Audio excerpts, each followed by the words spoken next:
అండి నూతన సంవత్సర శుభాకాంక్షలు అండి. ఈరోజు ఉగాది సందర్భంగా ఉగాది పచ్చడి చేసుకుంటున్నాం మనం. దానికి కావాల్సిన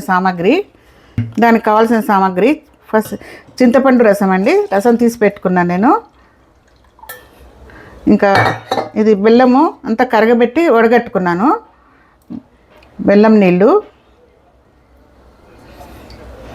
ఇంకా దానిపైన మామిడి ముక్కలండి, చిన్న చిన్నగా కట్ చేసుకున్న మామిడి ముక్కలు,